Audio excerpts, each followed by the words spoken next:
Les titres de l'actualité de ce jeudi 1er août, crise et panique se mélangent dans le 9e arrondissement suite aux grosses pluies enregistrées. Les habitants de Walia ont longtemps exprimé cette inquiétude face à la digue qu'ils qualifient de peu convaincante. Les détails dans un instant. Le syndicat des enseignants et chercheurs du supérieur SINEX décide de suspendre l'encadrement des étudiants inscrits en master et doctorat. Il dénonce une discrimination dans le traitement des professeurs.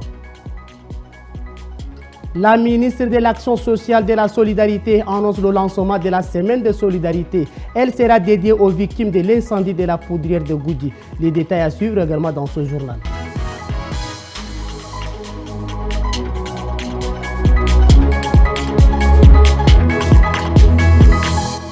Bonsoir et bienvenue à tous. En réaction à un décret pris le 24 juillet accordant une prime spéciale d'encouragement au corps professoral hospitalo-universitaire, le syndicat des enseignants et chercheurs du supérieur SINEX a décidé de suspendre l'encadrement des étudiants inscrits en master et doctorat. Il dénonce une discrimination et exige un traitement égal à tous les professeurs. Compte rendu Ndalépol et Solmengar Maxime.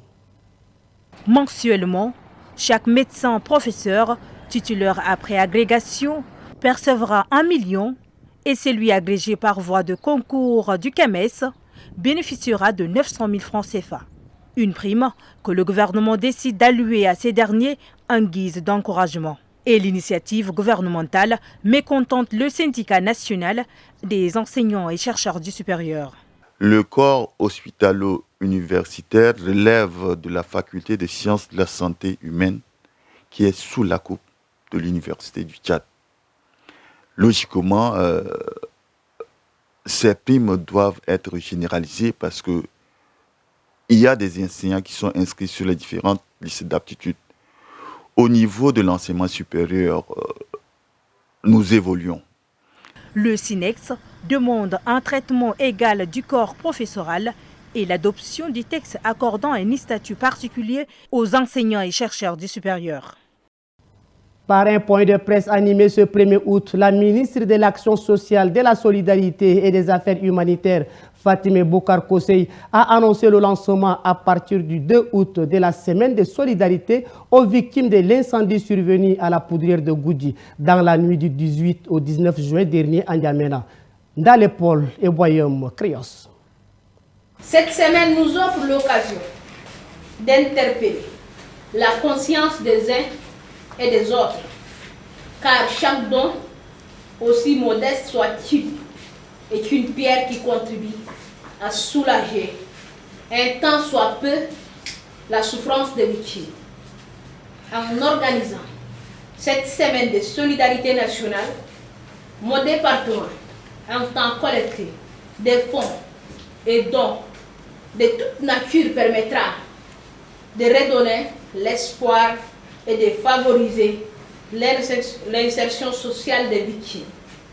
Rappelons que cet incendie provoqué par des explosions des armes du camp poudrière a fait 10 morts et 161 blessés selon le gouvernement. Venons-en à l'actualité en bref. 3 informations qui complètent les éléments de ce journal sont collectées et traitées par Yves Ismaël. Suivez. Le ministre de la Santé publique, Dr Abdelmadjid Abderrahim, a reçu ce jeudi 1er août une délégation des Médecins sans frontières Hollande. La délégation est venue expliquer au chef de département de la santé publique le processus entamé pour concevoir une nouvelle stratégie permettant à l'organisation d'intervenir promptement. Le ministre est revenu aussi sur les effets de la crise de l'Est, les sollicitations des populations réfugiées et déplacées tout en mettant l'accent sur le quotidien des populations autochtones. Priorité absolue des plus hautes autorités du pays. Le ministre de la Santé publique a insisté sur la dynamique d'ensemble, la coordination et l'harmonisation des interventions en vue de faire face aux difficultés et de faciliter la tâche aux techniciens sur le terrain. La secrétaire générale adjointe du ministère de l'Environnement, de la Pêche et du Développement durable, Madame Nenodji Madingar, par ailleurs présidente de la commission permanente chargée de l'organisation de la Semaine nationale de l'arbre au Tchad, a eu une réunion de prise de contact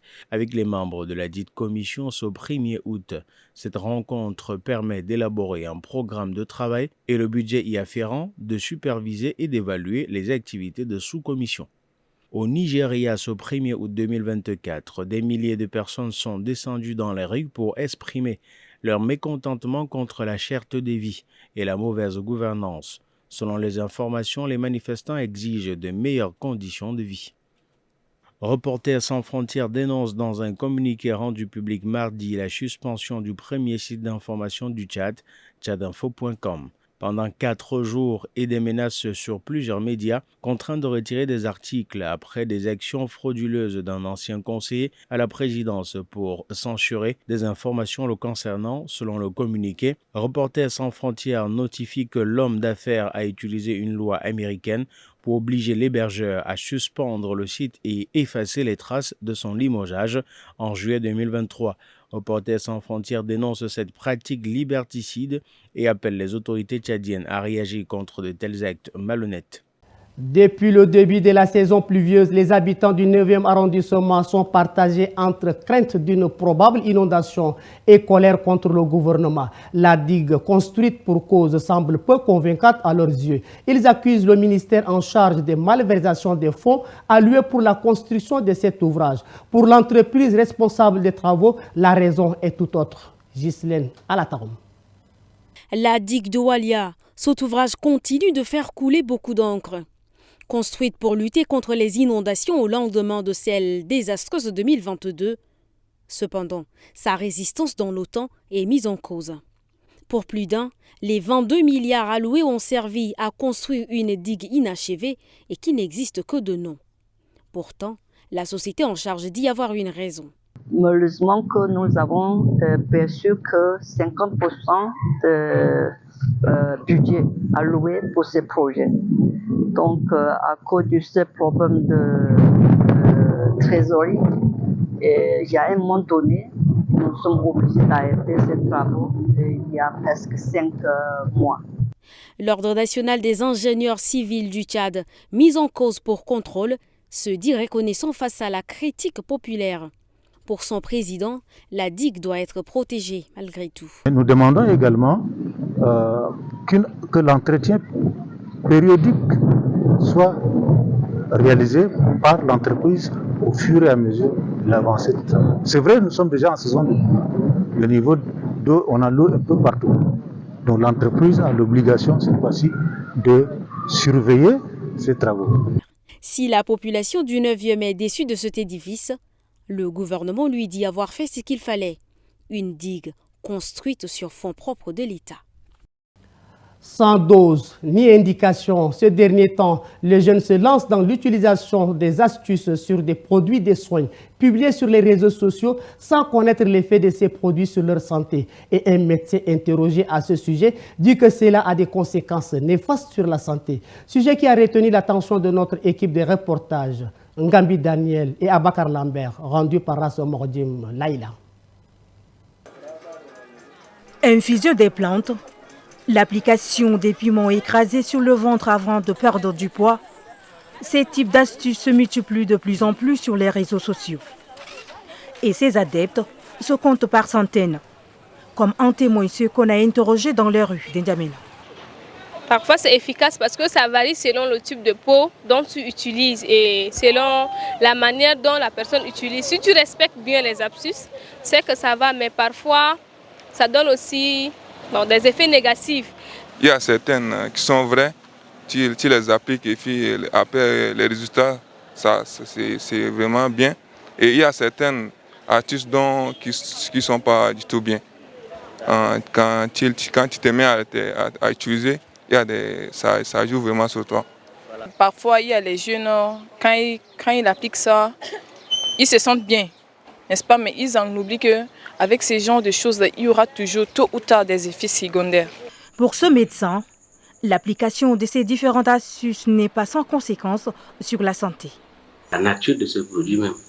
Et donc, pour la nature de ce produit, parfois, il y a des éléments chimiques qui sont là, qui peuvent compliquer donc surtout le métabolisme, les transformations au niveau de l'organisme. Et donc, ça va créer ce qu'on appelle une intoxication. Et donc, le sujet peut s'intoxiquer rapidement et ça peut entraîner aussi une insuffisance rénale, pourquoi pas une insuffisance hépatique ou bien un problème cardiaque, parce que ce sont des produits qui, à la longue, ça va rentrer dans la circulation et troubler donc le métabolisme. Pas de chiffres officiels, bon nombre de personnes s'adonnent à cette pratique. Et c'est plus ou moins de l'automédication, qui est fortement déconseillée par les professionnels de la santé. Elle fait partie des rares femmes à être comptée parmi les chefs traditionnels au Tchad. Fouda Mohamed Adoum est son nom. Elle est sur le trône du village Foské, situé à 9 km de Moussoro, chef-lieu de la province du Bahr el-Ghazal, un village largement constitué de femmes. Ngena Ondoum Sentia nous dresse son portrait. À Foské, c'est elle la maîtresse du lieu. Loin d'être une illusion, Fouda Mohamed Adoum est la chef traditionnelle de ce village. La soixantaine révolue a hérité du trône de son père il y a plus d'une décennie. Et aujourd'hui, entourée de ses frères en harmonie, elle vit et exerce pleinement son pouvoir. Sur cette terre, l'on compte 573 habitants, dont 402 femmes, qu'elle gouverne. L'agriculture est l'activité principale de sa zone. Nous sommes de la famille royale. Après la mort de mon grand-père et de son successeur qui est mon père, j'étais désignée pour les succéder. Je suis entourée de mes frères avec qui je dois diriger. Ici, nous travaillons la terre. Nous faisons le jardinage et la culture du mil pour notre survie. Ce qui fait que je m'occupe du champ et le jour suivant, je travaille au jardin. Et grâce à cet appui, Dieu merci, nous ne manquons de rien pour le moment. Fouda fait partie des bénéficiaires du programme de renforcement de la résilience et de la sécurité alimentaire PDRSA, mis en œuvre par le PAM, Programme alimentaire mondial, l'Organisation des Nations Unies pour l'alimentation et l'agriculture, la FAO, sous financement de l'Union européenne. C'est tout pour ce journal d'information. Merci de votre fidélité et bonne suite de programmes sur toutes nos plateformes. Tchad Info, c'est l'information continue.